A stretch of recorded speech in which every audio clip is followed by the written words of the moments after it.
শুকনো মরিচগুলো দিলাম। শুকনো মরিচগুলো ভেজে নিয়েছি সুন্দর করে। শুকনো মরিচ ছিল এগুলো, শুকনো মরিচগুলো ভেজেছি তেল দিয়ে। তারপর ইলিশ মাছের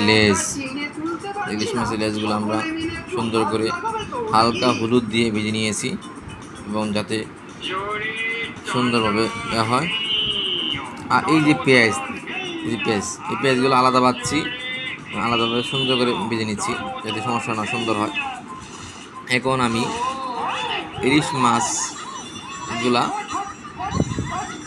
কাটা ছড়াবো, ঠিক আছে?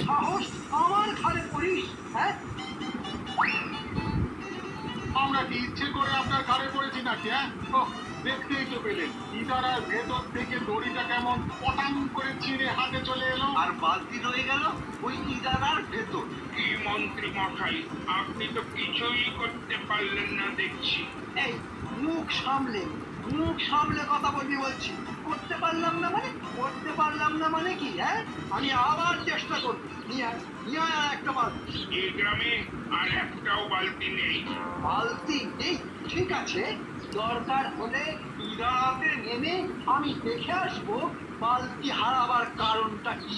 তাই যদি করতে চান তো খামোখা দাঁড়িয়ে আছেন কেন? চটপট নেমে পড়ুন। হ্যাঁ নামছি। তোদের আর উপদেশ দিতে হবে না। বড় মাছটা করবো। ওরে বাবা, গভীর জল, একবার পা হড়কে পড়ে গেলে তো পড়ে চলে যাবো। কি হলো? নামুন। হ্যাঁ, নামছি।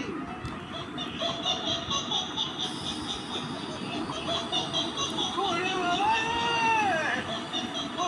বাবা রে!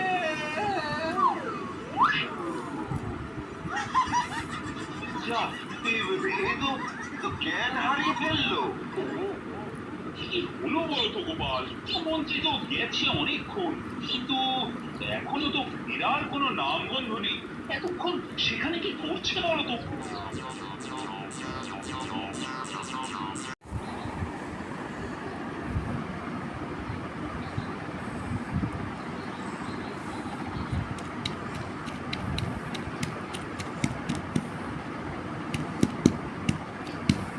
তারপরে আমি ইলিশ মাছ দিলাম।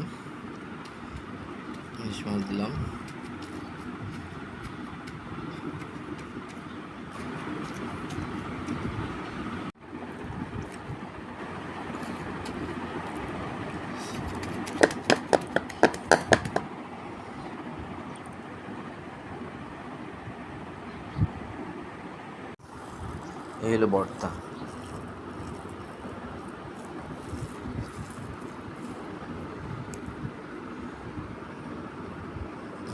এই হলো ইলিশ মাছ ভর্তা।